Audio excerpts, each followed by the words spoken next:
just to add up to what you just said. Right. Thank you, Yeah. my sister.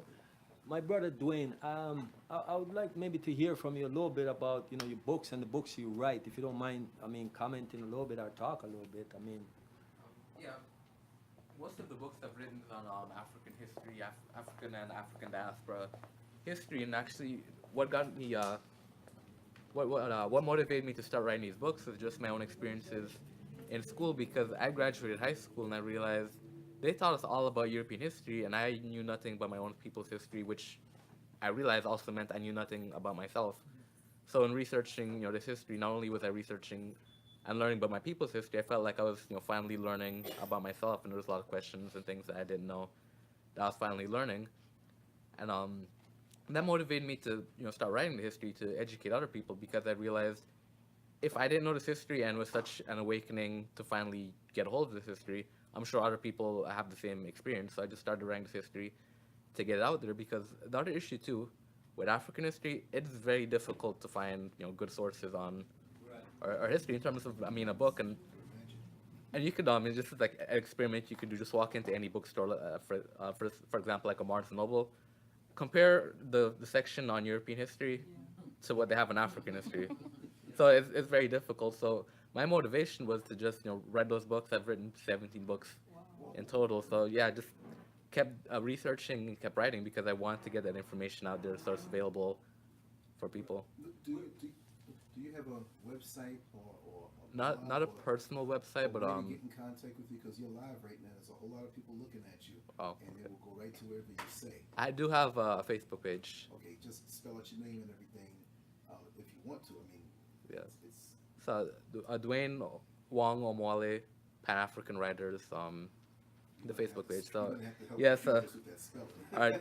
So Dwayne, But I'll put it DW. up. I'll put it up after. Okay, but yeah, I that's want you to spelled get out. yeah. So Dwayne, Dwayne, Wong, Wong, Omwale, that's Omowale, and that's what you're talking about with African names. Because one of the first things I did when I started doing my research was I gave myself the name Omwale. It's an African name. That means the child returns home. Now I haven't actually physically gone back to Africa yet. So what that name represented to me was a psychological and a spiritual and a cultural return back to Africa. And like you're saying, it'd be great for our people to be able to actually go back to Africa, go back to roots. But even if you can't make it, back to Africa, you could still revive Africa within yourself. So that's the process I went through. And even the culture, because a lot of us think we've been so many centuries removed from Africa, now we're not Africans. And one of the things I learned from doing my research on African history and African culture, so much of that culture survived, and we don't even realize it. For example, I'm from the Caribbean, and we speak a Cree language, and for a lot of us in the Caribbean, it's like don't speak that. It's broken English. It's not proper. And I started doing the research, and I realized the reason why we speak that way, that's the African languages coming out. So no matter how much the slave masters, whipped us and beat us and forced their language on us, they could never get us away from speaking our original African languages. So that's why we speak those languages. We still have a lot of African foods. And I've spoke here one time during Black History Month, and I gave a list of even African words that we still use, that we don't realize are African words, but we use them. Give us one. Too. Well, one of my favorite ones is kankasa, means deceit or trickery. Anansius, very popular, in the Nancy stories. We still tell the Nancy stories, throughout the Caribbean. Um, Kaiso is a very popular music art form in the Caribbean, and that's Kaiso comes from an African word. Rara, it's a Haitian. That's a Haitian carnival music. That's a Yoruba word.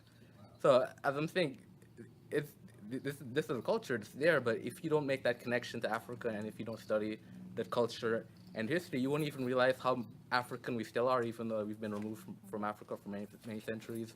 We've undergone a process of having our history and our culture stolen from us, but we're still an African people. We still see the culture there in our language, our foods. You were talking about music. A lot of us here in the diaspora, we don't really because we're so disconnected from Africa that we're not connected what goes on there. And the thing that really caught my attention is when I started paying attention to African culture, African music. African music, that's our music. You look at any African music video, all those dance moves that you see in African music videos, the Nigerian, the Ghanaian music videos, those are the same dance moves you'd see in like a Jamaican dancehall or hip hop. So Udumba. Yes. So as hard as they've tried to take our African identity from us, it's still there. But as I said, it's not readily apparent to us. So you have to make that connection. You have to study the history and the culture. So that was just what motivated me to write as many books, as I had to get our people to be more aware of the history and to be more aware of the African connection. Because when you are aware of that, you become more aware of yourself and you have a better understanding of yourself. Absolutely, my brother. Truly appreciate that. Truly appreciate that. Appreciate you. I have a concern about the